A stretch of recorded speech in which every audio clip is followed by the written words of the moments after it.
Assalamualaikum warahmatullahi wabarakatuh. Selamat datang kembali di Fiksi Cerita Horor. Kali ini kembali ada sebuah cerita dari tulisannya Untung Prasetyo. Sebuah kisah yang berjudul Tersesat di Alam Gaib Balas Seroban. Kisah Bang Pian. Bang, abang jadi emangnya mau pergi ke Jawa? Tanya Intan kepada suaminya. Ya jadi Neng, ini tugas dari kantor. Ya abang wajib berangkat, jawab Bang Pian sambil membersihkan tas besar hitam milik istrinya yang biasa digunakan untuk mudik lebaran. Sudah 1,5 tahun Bang Pian dan Intan menikah saat itu. Kedua insan yang saling menyayangi dan mengasihi itu pun langsung diberikan anugerah seorang bayi laki-laki yang diberi nama Ilham Alfiansa. Bagian dari dalam rumah tangga itu harus mengalami kecobaan. Ketika Bang Pian tiba-tiba menghilang dari perjalanannya ke sebuah daerah yang ada di Jawa Tengah selama 3 bulan lebih. Bang Pian pun harus berpisah dengan anak dan istrinya, serta harus berjuang untuk dapat kembali lagi ke dalam keluarganya. Walaupun beberapa kali Bang Pian hampir saja kehilangan nyawanya. Ayah pergi dulu ya Bang, abang jagain ibu di rumah ya, ucap Bang Pian sambil menimang-nimang anak kesayangannya yang berusia 3 bulan itu. Emangnya mau pergi kemana sih? Kok pakai minta si abang jagain ibu segala? Emangnya mau pergi lama apa?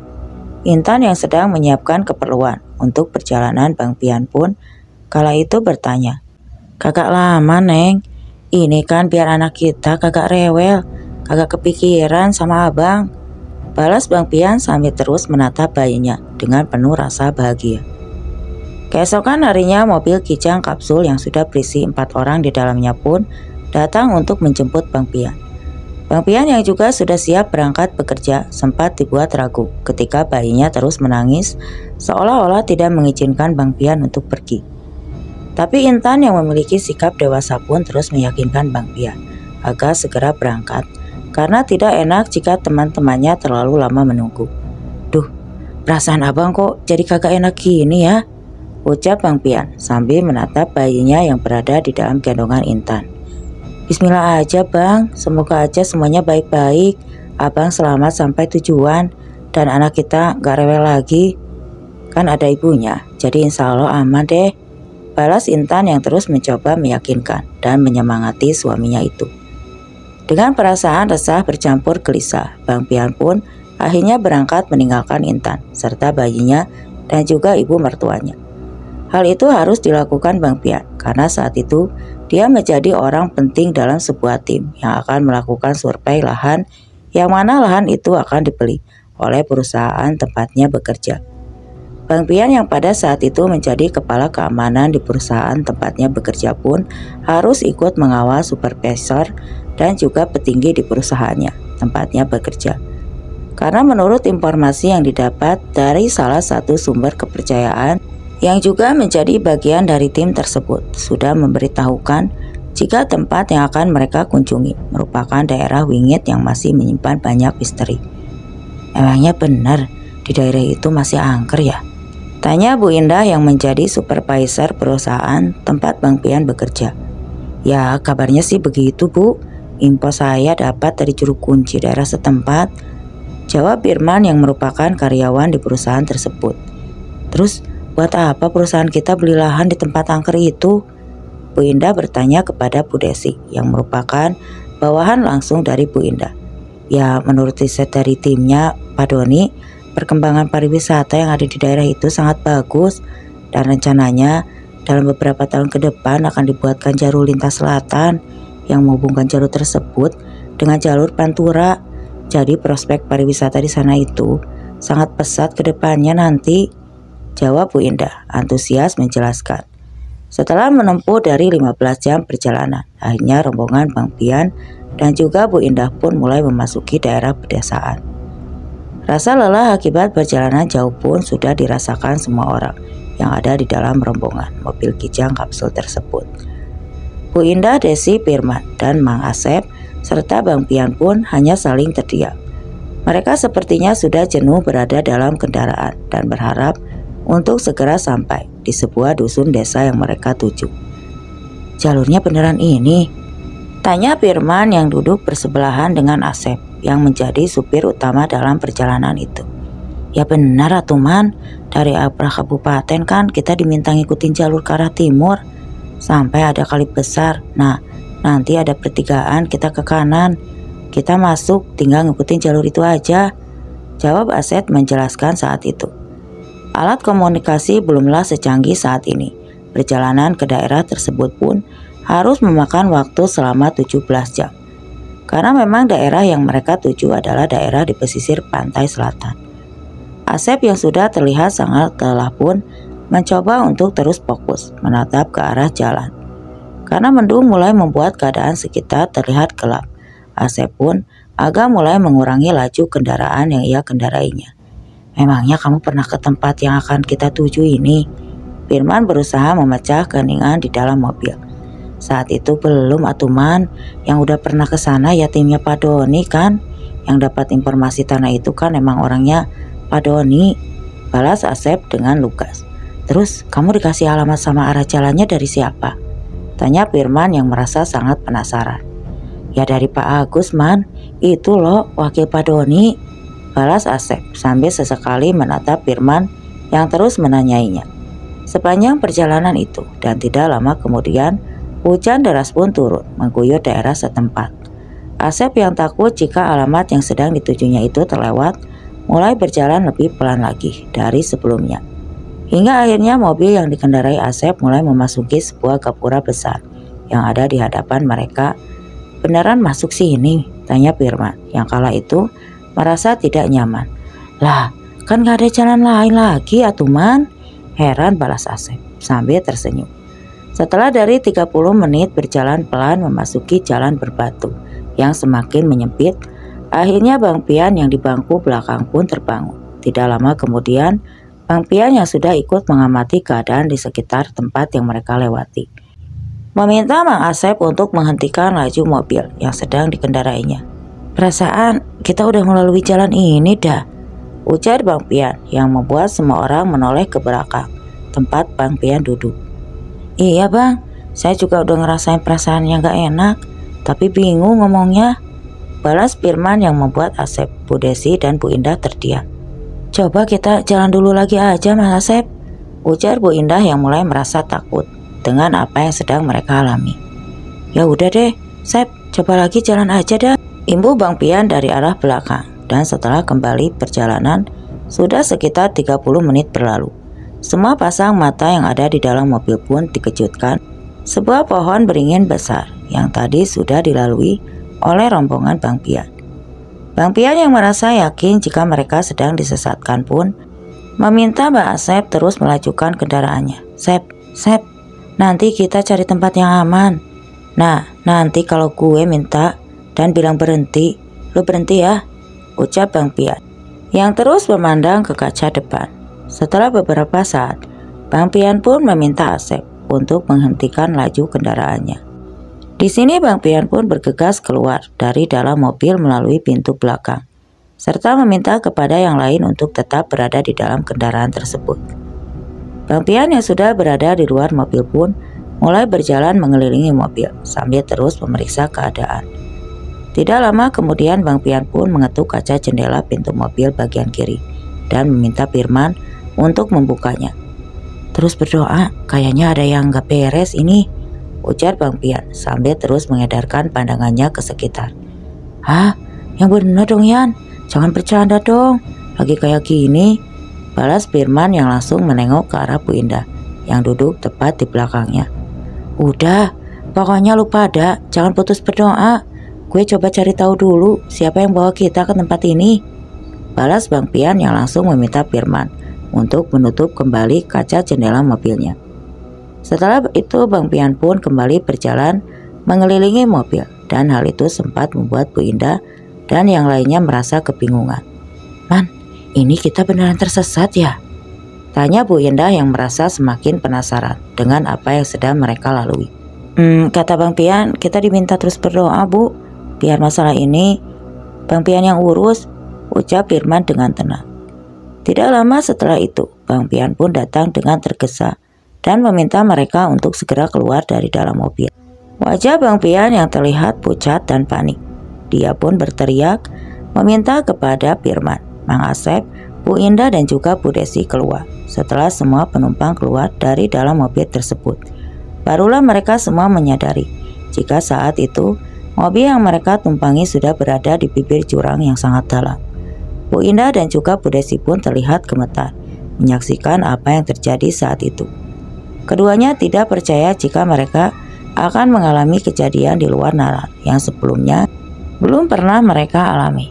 Astagfirullahaladzim, teriak semua orang yang berada di tempat itu tak kala melihat mobil yang mereka tumpangi meluncur ke dalam jurang yang ada di hadapan mereka. Mobil kita, Sep, itu mobil gimana? Teriak Bu Indah dengan tubuh gemetar dan tangisan yang keluar dari bibirnya. Yang penting kita selamat dulu, Bu. Ibu yang tenang ya, jawab Asep berusaha menenangkan Bu Indah dan juga Bu Desi. Tenang, pokoknya jangan sampai ada yang berpisah. Kita kagak punya apa-apa dan kita sekarang kagak tahu di mana kita sekarang, ujar Bang Pian yang terus mengedarkan pandangannya ke sekitar jalanan yang terasa lebar yang tadi dilalui oleh mereka pun tiba-tiba saja menghilang, dan dengan ajaibnya jalan tersebut berubah menjadi jalan setapak. Bang Pian yang memang sudah meyakini jika saat ini mereka sedang disesatkan di alam lain pun mencoba berinteraksi dengan makhluk tak kasat mata yang mendiami wilayah tersebut. Mas, lu pimpin rombongan jalan berbaris, jaraknya rapat ya. Nah, Bu Indah jalan di belakang, Firman, Asep jalan di belakang Bu Indah, terus Bu Desi di belakang Asep. Biar saya yang jaga barisan paling belakang. Jangan lurus ke depan. Jangan sampai pikiran kalian kosong terus berdoa minta perlindungan sama Allah, ujar Bang Pian yang menjadi orang paling bertanggung jawab dalam situasi genting seperti itu. Pokoknya mah jalan deh lah. Nah, kalau lo merasa ragu, berhenti. Ingat ya, ucap Bang Pian ketika rombongan mulai berjalan. Firman yang berjalan di barisan depan memimpin rombongan pun tiba-tiba menghentikan langkahnya ketika mendapati tebing yang menjulang tinggi di hadapannya. Jalannya buntu, Yan. Gimana nih? Ujar Firman yang ada di depan. Ntar, gue lihat dulu. Semua pada rapat, berbaris. Kalau perlu, pegangan tangan deh yang rapat, balas Bang Pian dengan penuh rasa khawatir saat itu. Ketika Bang Pian sedang memeriksa keadaan sekitar dan mencoba mencari jalan untuk dapat menembus dinding tinggi yang ada di hadapannya itu, mereka tiba-tiba saja Bang Pian merasakan adanya sebuah energi gelap yang datang ke arah mereka. Dengan bersusah payah Bang Pian pun kembali ke tempatnya berada dan menghalau energi hitam yang sepertinya sedang mengincar mereka. Wah, kakak aswat nih, kalau sampai ada yang misah bisa berapa urusannya, bisik Bang Pian dalam hati. Bang Pian yang memang memiliki kemampuan yang berkaitan dengan hal-hal gaib pun belum dapat mengetahui apa yang sedang terjadi kepada dirinya serta rombongannya. Mata batin Bang Pian seolah tertutup rapat hingga dia belum bisa mengetahui siapa yang sudah membawanya ke tempat itu. Jam di tangan Bang Pian pun seolah tidak bergerak. Bisik Firman kepada Bang Pian, Bu Indah serta Bu Desi, juga Mang Asep yang juga mengenakan jam tangan pun langsung memeriksa jarum jam di tangan mereka masing-masing. Dan hal yang sama pun di sini didapati oleh Bu Indah, Bu Desi dan juga Mang Asep. Pantesan jam mati pada dipakai, seloroh Bang Pian melontarkan candaan yang membuat semua orang tertawa spontan. Bercandanya ditunda dulu dong, kita coba cari jalan keluar dulu ini, balas Firman yang merasa khawatir dengan keberadaan mereka. Iya, gue bercanda. Ya udah, sekarang gue yang jalan di depan, lu yang jalan di belakang. Lu harus perhatian yang baik ya. Pokoknya man, kita kagak boleh mencar, seru Bang Pian yang kembali mengatur barisan untuk melanjutkan perjalanan mereka. Ujuk, ini tempat rapat bener ya, sampai kagak bisa nembus, celetuk yang Pian yang berjalan di bagian paling depan. Mas Pian, memangnya kita lagi di mana sih? Tanya Bu Desi yang mendengar apa yang dikatakan Bang Pian tadi. Ya kalau menurut prediksi saya sih Bu, kayaknya sih kita lagi di alam lain Bu. Makanya kita jangan sampai mencar, balas Bang Pian yang membuat Bu Desi menelan ludahnya karena merasa terkejut dengan jawaban dari Bang Pian. Di sisi lain, Intan yang sudah 1 minggu lamanya ditinggal pergi oleh suaminya itu mulai merasa khawatir dengan keadaan suaminya. Karena sebelumnya Bang Pian berangkat hanya mengatakan jika dia dan timnya akan pergi selama 4 hari. Tapi sudah 7 hari lamanya Bang Pian belum juga pulang. Intan yang memiliki firasat buruk pun segera datang ke rumah Bapak Ali yang merupakan orang tua dari Bang Pian untuk menyampaikan hal tersebut. "Emangnya si Pian pamitnya berapa hari sih, Neng?" tanya Bapak Ali sambil menggendong cucunya. "Cuma 4 hari sih, Be, tapi ini udah seminggu," balas Intan yang merasa sangat khawatir dengan keadaan Bang Pian. "Udah, besok biar Baba yang pergi ke tempat kerjanya si Pian deh. Ya lu tenang aja, Neng. Pian mah kagak mungkin bakal nyeleweng, orang jelek begitu. Mana ada yang mau dia," seru Bapak Ali yang membuat Intan tersenyum. Kakak bapak, kakak anak, sama saja. Doyan banget bercandanya. "Sini deh, mariin cucunya," balas Mael yang datang membawakan air minum untuk Intan. "Nah apa sih Bang, harus nunggu besok? Kantornya kan masih buka. Biar mantu sama cucu kita tenang," imbuh Mbak Ella sambil menciumi cucu lelaki kesayangannya itu. "Iya, bawel amat. Gue jalan sekarang dah. Lu tunggu di mari aja, Neng ya. Kalau mau tidur, tuh kamar laki lu kosong. Udah lama juga kagak dibersihin. Sekalian dah lu bersihin," balas Bapak Ali yang langsung pergi meninggalkan rumahnya. Ketika hari menjelang maghrib, Bapak Ali pun kembali ke rumahnya dengan wajah murung. Maela yang sudah tahu akan kebiasaan suaminya itu pun sudah mengira jika ada hal buruk yang terjadi kepada anak sulungnya itu. "Mau tempat kopi, Bang?" tanya Maela yang sudah menyambut kedatangan suaminya. "Kopi aja," jawab Bapak Ali singkat. Ia langsung duduk di kursi kebesarannya yang ada di ruang tamu rumah. "Nah, Bapak udah ketemu sama orang kantor tempat si Pian kerja, Neng. Katanya mereka juga belum dapat kabar soal Pian yang pergi sama 4 orang temannya. Karena di lokasi tujuan mereka, si Pian itu sama teman-temannya belum juga sampai. Gimana ini ya?" ujar Bapak Ali yang kontan membuat Intan mengucurkan air mata. Apa jangan-jangan Bang Pian sama rombongannya kenapa-napa di jalan ya, Mak?" balas Intan yang sudah berlinang air mata. "Ya belum pasti begitu, Neng. Pihak kantor juga masih menyelidikin keberadaan si Pian sama teman-temannya. Sekarang lu sabar dulu deh ya, kita berdoa sama-sama minta yang terbaik buat Pian sama Allah," balas Bapak Ali lagi.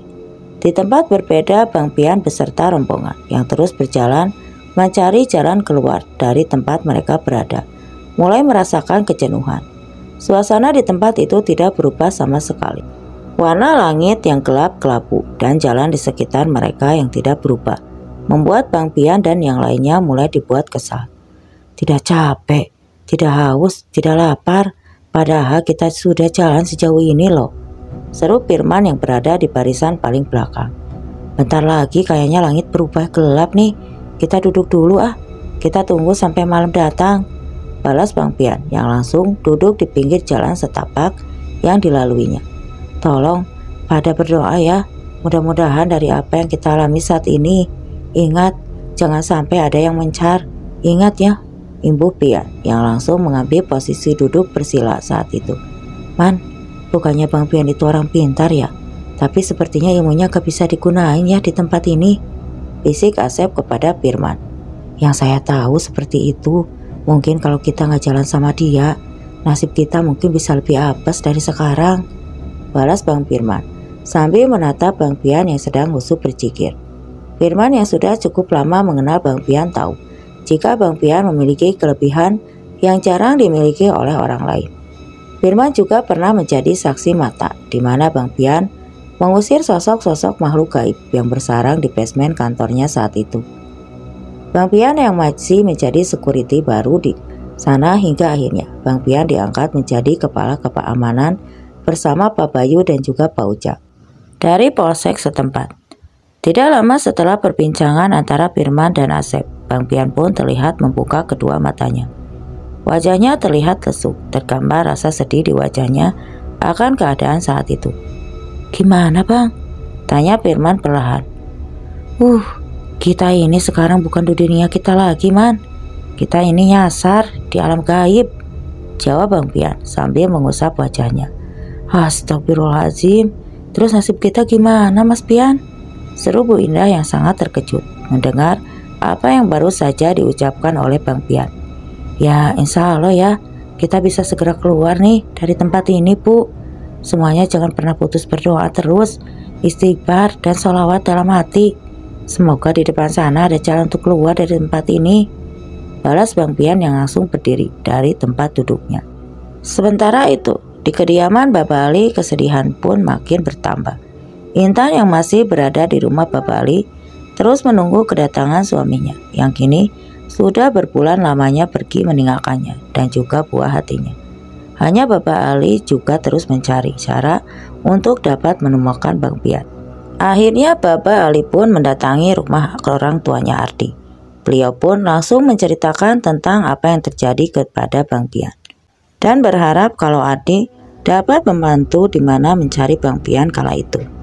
Ya udah, ayo deh Be, kita pergi ke wartel, kita telepon ke pesantrennya Ardi. Ntar biar Babe ya yang bicara sama Ardi, ujar Pak Junaidi yang seakan memberi harapan baru untuk Bapak Ali.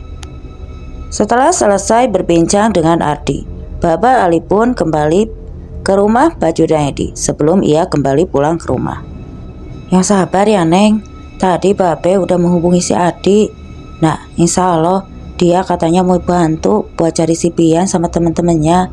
Sekarang lu kudu tabah ya, doa terus, minta keselamatan laki lu ya, ujar Bapak Ali yang membuat Intan merasa lebih baik. Intan yang tahu dengan sosok Ardi yang sebenarnya mulai merasa tenang karena Bang Pian telah banyak melewati hal-hal di luar nalar bersama dengan Ardi, dan bahkan Bang Pian pun sudah menganggap Ardi sebagai adik kandungnya sendiri. Langit kelabu di tempat Bang Pian dan teman-temannya berada perlahan berubah menghitam yang menandakan waktu telah berganti, siang menjadi malam. Walaupun semua orang termasuk Bang Pian masih dapat melihat dengan jelas, tapi Bang Pian yakin di alam itu telah terjadi pergantian waktu. Suasana tenang dan sunyi pun seketika berubah mencekam ketika Bu Indah melihat adanya bola api besar yang melesat cepat di atas kepalanya. Karena merasa ketakutan, Bu Indah pun lalu meminta kepada Bang Pian untuk kembali berhenti di jalan setapak yang sedang mereka lalui itu. Bola api yang tadinya hanya dilihat oleh Bu Indah kini muncul kembali dan terlihat terbang semakin tinggi.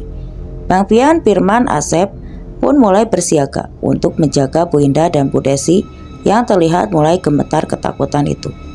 Makhluk apaan itu ya? Tanya Firman sambil terus menatap bola api yang terbang melayang di udara. Ya kalau yang udah gue pelajarin sih, yang gue tahu itu namanya Banaspati. Tapi yang ini sih gue belum tahu pasti ini makhluk apaan, balas Bang Pian yang masih menatap tajam bola api tersebut. Memangnya kamu gak punya senjata pusaka atau apa gitu Yan, biar kita bisa cepat keluar dari tempat ini? Tanya Firman yang membuat Bang Pian berpikir sejenak. Astagfirullahaladzim, gue punya, cuman tempatnya jauh. Ya udah deh, gue coba buat panggil. Mudah-mudahan dia mau deh datang kemari, balas Bang Pian yang membuat Firman menghela napas panjang sambil menggelengkan kepalanya. Ada aja orang sakti, tapi PA kayak lu Yan, gerutu Firman sambil terus menatap Bang Pian. Tidak lama berselang Bang Pian pun kembali membuka matanya sambil menggelengkan kepala. Dia merasa bingung dengan keadaan yang menimpanya saat itu, hingga membuat Pian merasa semakin kesal. Benar dah, bego di sini nih. Apa-apa yang gue bisa, kagak banget pengaruhnya. Di tempat ini bener-bener nih, kayaknya jin hebat ini yang udah ngurung kita, ujar Bang Pian. Ia merasa kecewa dengan dirinya sendiri. Ya, sehebat-hebatnya makhluk, masih hebat Allah yang Maha Pencipta. Kita nggak boleh menyertai ya, balas Firman yang seketika membuat Bang Pian tersadar. Astagfirullah ya Allah, ampuni saya, ampuni atas kebodohan saya ini ya Rob, ujar Bang Pian sambil terus mengusap wajahnya. Mulai penyakit lama dah, makanya Bang, goblok jangan dipelihara, ujar suara yang kala itu hanya didengar oleh Bang Pian. Alhamdulillah Buk, si bontot, lo tahu gak di sini? Alhamdulillah ya Allah, bantu gue ngapa sama teman-teman gue ini. Gue pengen keluar nih dari tempat ini, ujar Bang Pian yang membuat semua orang merasa heran dengan apa yang baru saja diucapkannya saat itu. Bukannya PA lagi nih si Pian, udah mulai gila ini mah kayaknya, bisik Asep yang membuat Firman tertawa. Alhamdulillah, adik gue barusan bilang kalau kita kudu jalan terus dan pergi dari tempat ini sekarang. Ayo kita jalan lagi, semangat pokoknya, ujar Bang Pian yang membuat Bu Indah, Bu Desi, Firman dan Asep saling beradu pandang. Lah, dia malah bengong. Lu pada mau kita di sini sampai kiamat? Kalau gua mau ogah, celetuk Bang Pian yang kembali berjalan. Mau tidak mau Bu Indah, Bu Desi, Firman dan Mang Asep pun mengikuti langkah Bang Pian. Walau sempat merasa frustrasi, tapi kini Bang Pian lebih bersabar dan terus berdoa di dalam hatinya. Dan setelah beberapa lama berjalan, Bang Pian pun sampai di tepian jurang yang sama seperti tempat pertama kali mereka berada. Kok kita sampai di sini lagi ya? Ini kan tempat pertama mobil kita jatuh ke tadi, ujar Firman sambil terus melihat ke sekitar. Bang Pian yang melihat sedang mengawasi keadaan di sekitarnya pun tidak menjawab apa yang dikatakan oleh Firman. Karena Bang Pian mulai merasakan munculnya energi hitam di sekitarnya. Kubah penutup tempat Bang Pian berada. Bismillahirrohmanirrohim. Wiratungga, Wiratungga, hadir, aku memanggilmu. Hadir dong, bisik Bang Pian yang langsung menghentakkan kakinya ke tanah. Seketika itu juga suara gemuruh dan juga kelihatan cahaya terjadi dari arah atas. Muncul kilatan cahaya putih kekuningan yang mendekat ke arah Bang Pian. Dengan cepat hembusan angin yang menerpa tubuh Bu Indah, Bu Desi, serta Firman dan juga Asep pun membuat mereka tidak menyadari jika Bang Pian telah berhasil menangkap cahaya putih yang melesat dengan sangat kencang ke arahnya. Firman yang menyadari jika Bang Pian kini telah menggenggam sebilah golok pun dibuat terkejut dengan apa yang baru saja dialaminya itu. Hah? Itu golok dapat dari mana, Yan? Tanya Firman yang merasa janggal dengan apa yang dilihat. Ya golok gue lah. Kenapa? Tadi gue bilang alhamdulillah dia bisa datang, jawab Bang Pian sambil terus memandangi golok yang merupakan perwujudan dari sosok makhluk gaib yang bernama Wiratungga. Makasih ya Ardi, Bontot udah mau datang membantu gue lagi, bisik Bang Pian dalam hatinya. Bang Pian yang mengetahui jika Ardi telah membantunya pun merasa terharu dan meneteskan air mata. Di tengah suasana mencekam itu tentunya apa yang terjadi dengan Bang Pian pun membuat Firman juga Asep serta Bu Indah juga Bu Desi khawatir karena Bang Pianlah yang menjadi satu-satunya harapan orang yang mengerti tentang apa yang mereka alami saat ini. Lu kagak apa-apa kan? Tanya Firman perlahan. Alhamdulillah, gue kagak apa-apa man. Gue cuma kangen sama adik gue. Sekarang dia masih ada di pesantren, ujar Bang Pian sambil menyeka air matanya. Semuanya duduk rapat-rapat, jangan sampai ada yang misah. Ya, insya Allah kita bisa segera nih nemuin jalan keluar dari sini, ucap Bang Pian yang langsung duduk bersila sambil menancapkan golok yang baru saja datang itu ke tanah, ke tempat di mana Bang Pian dan yang lainnya berada. Tiba-tiba saja terdengar suara gemeretak pun mulai terdengar, seolah seperti suara benda pecah belah yang sedang mengalami proses peretakan. Dan setelah tanah berhenti bergetar, tiba-tiba saja muncul sosok makhluk bertubuh besar yang tingginya setara dengan pohon kelapa. Sosok itu memandang tajam ke arah Bang Pian dan juga teman-temannya berada, seperti sedang memandang mangsa yang siap disantapnya.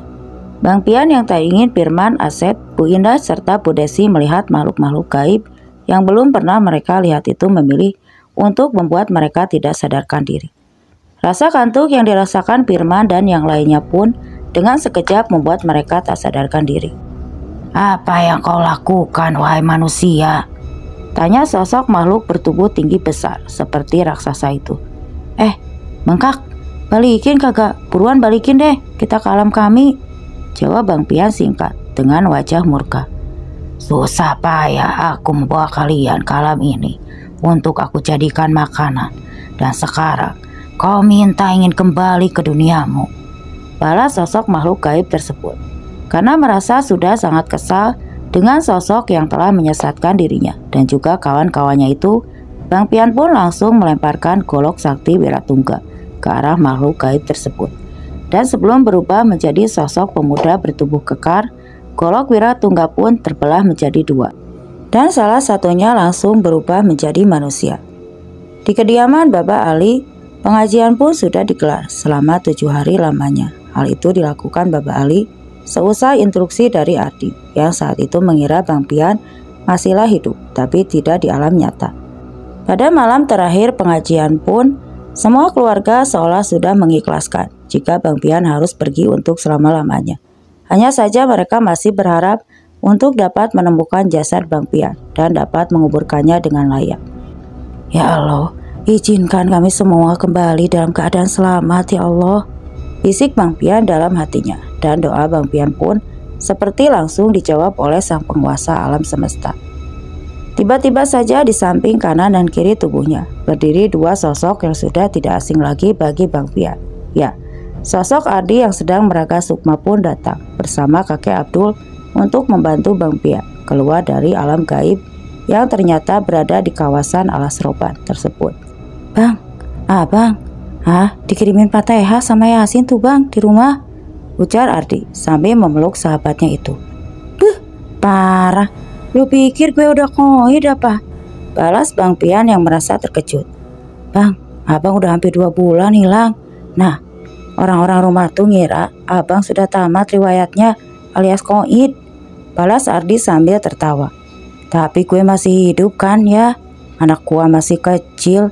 Nah, ini ya Allah, tolong deh, ujar Bang Pian yang seketika merasa sedih karena mengingat anaknya yang memang masih berusia bulanan itu. Ardi hanya tersenyum lalu melesat menyusul kakek Abdul yang sudah terlibat bertarung gaib dengan sosok makhluk bertubuh raksasa itu.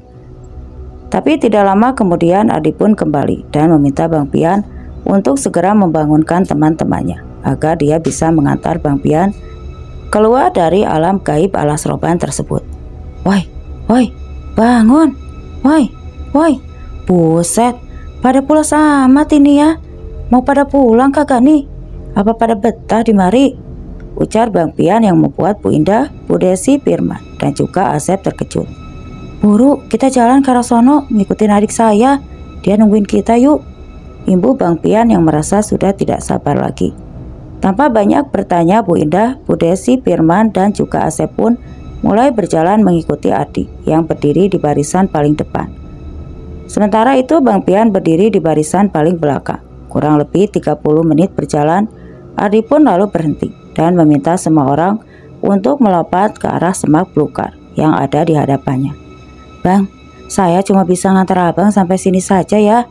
Bang, nanti dari tempat abang sadar, gak jauh ada jalan raya. Aman, jalan utama di daerah sini, ujar Ardi yang membuat semua orang menjadi kebingungan. Pontot, masih banyak ya? Gue udah utang budi banyak nih sama lu. Ntar kalau lu sunat, kabarin ya, balas Bang Pian tertawa. Iya bang, emang lu nikah kagak ngabarin, sombong amat lu bang, balas Ardi kesal. Ya udah, ntar kalau gue udah sampai rumah, gue telepon dari kantor. Sekarang gue balik dulu ya. Bye bontot, balas Bang Pian yang membuat Bu Indah, Bu Desi, Firman, dan juga Asep tambah kebingungan. Salam ya buat Kak Intan ya, balas Pak Ardi sambil tersenyum. Lah, bukannya pada lompat, mau pada pulang kagak? Kalau masih betah, gue lompat duluan nih, Bang Pian yang membuat orang terkejut. Bodoh amat, yang mau pulang ayo ikutan gue, imbu Bang Pian yang langsung lompat ke arah semak belukar yang ada di hadapannya. Terima kasih adek, kapan waktu kita ketemu lagi ya, saya mau minta tolong sama kamu, ujar Bu Indah yang merasa senang dapat bertemu dengan sosok Ardi kala itu. Setelah semua melompat ke arah semak belukar yang ada di hadapan mereka, Bang Pian, Firman, dan juga Asep dibuat sangat terkejut ketika mereka terbangun pada pagi hari tepat di samping mobil yang mereka kendarai.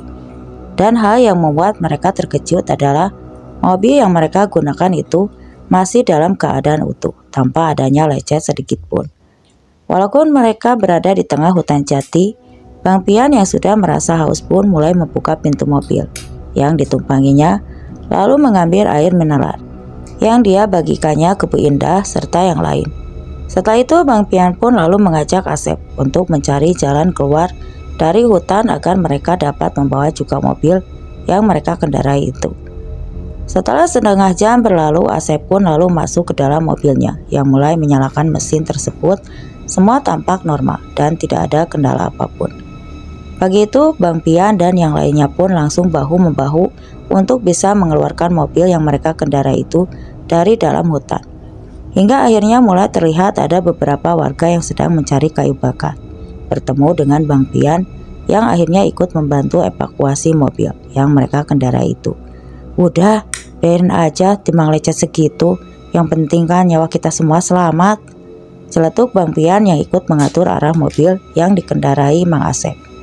Setelah dapat melintas jalan terjal dan menerobos pepohonan jati, akhirnya Bang Pian beserta rombongan yang juga dibantu oleh warga sekitar dapat kembali ke jalan raya yang berada di sekitaran hutan tersebut. Alas Roban adalah sebuah tempat yang penuh dengan misteri dan juga sudah sangat terkenal akan kesakralannya. Kita langsung ke kantor aja dulu ya. Kita harus jelaskan ke atasan kita apa yang sebenarnya terjadi kepada kita semua, ujar Bu Indah yang merupakan petinggi dari perusahaan tempat Bang Pian bekerja. Sambutan hangat pun didapati oleh Bang Pian, Bu Indah, Bu Desi, Firman, serta Asep. Tangis bahagia pun tumpah ketika semua orang yang mengira jika Bu Indah dan yang lainnya telah meninggal dunia dapat kembali bertemu satu sama lainnya setelah menjelaskan tentang apa yang terjadi. Bang Pian pun langsung diantarkan pulang oleh supir kantor serta beberapa karyawan lainnya. Begitu juga dengan Bu Indah, Bu Desi, Firman, dan juga Mang Asep. Sesampainya di rumah Bapak Ali, tangis haru pun kembali pecah ketika Bang Pian tiba-tiba mengucapkan salam. Di depan pintu rumah orang tuanya itu, Intan yang merasa tidak percaya dengan kembalinya Bang Pian pun menangis bahagia dan langsung menghambur ke pelukan suaminya. Begitu juga dengan Maela dan juga Bapak Ali. Keduanya seolah tidak percaya jika Bang Pian bisa kembali pulang dalam keadaan sehat walafiat tanpa kekurangan apapun. Ya Allah Yan, akhirnya lu balik juga. Itu kenapa rambut lu gondrong banget? Emang di sono kagak ada tukang cukur ha? Ujar Bapak Ali yang seketika membuat orang-orang di sana tertawa. Mulai. Anaknya pulang bukannya seneng, malah dikata-katain nih. Bentar lagi saya dikatain Tarsan nih sama aki-aki, balas Bang Pian sambil memeluk erat Bapak Ali. Pucuk, bau amat lo Yan, 2 bulan kagak mandi, emangnya di sono gak ada kali, ujar Bapak Ali sambil melepaskan pelukan anaknya. Lah, kalau ya orang kita cuma sehari semalam doang, apa 2 bulan, kata Bang Pian sambil mempersilahkan teman kantornya untuk duduk. Semuanya maklumin dah ya, bapak saya emang begini orangnya humoris atau bisa dibilang PA juga sih, seru Bang Pian kepada teman-temannya.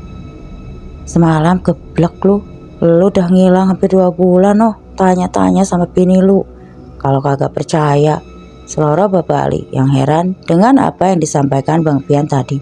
Iya bang, abang itu udah lama perginya, hampir 2 bulanan lah, seru salah seorang teman kantor yang mengantar Bang Pian pulang. Lah, tadi di kantor kagak ada yang bilang kalau kita udah hilang 2 bulan, jawab Bang Pian. Iya bang, kita takut kalau abang sama yang lain sok mendengarnya. Kenyataan itu dibalas teman sekantor dari Bang Pian. Lah, begitu dah, anak saya mah udah biasa hilang-hilang begitu, tapi emang yang kali ini agak lama ngilangnya, seru Bapak Ali yang lagi-lagi membuat semua orang tertawa. Setelah pihak kantor menjelaskan kepada keluarga Bang Pian terkait hal di luar teknis yang terjadi kepada Bang Pian dan juga yang lainnya, pihak kantor tempat Bang Pian bekerja pun akan memberikan ganti rugi serta juga gaji dan tunjangan untuk semua yang mengalami kejadian ganjil itu. Walaupun tidak dapat dijelaskan dengan logika, akan tetapi semua kejadian yang menimpa Bang Pian itu memang benar terjadi. Keesokan harinya Bang Pian pun terlihat sedang menggendong buah hatinya bersama dengan Intan. Bang Pian pun langsung menceritakan kejadian apa saja yang menimpanya saat itu. Tidak lupa Bang Pian juga menceritakan kepadanya tentang Ardi yang kembali datang untuk membantunya keluar dari alam gaib yang berada di tengah alas roban tersebut. Dan cerita pun selesai. Oke teman-teman, terima kasih untuk yang sudah hadir di channel ini dan mendengarkan cerita ini sampai akhir. Dan sekali lagi terima kasih.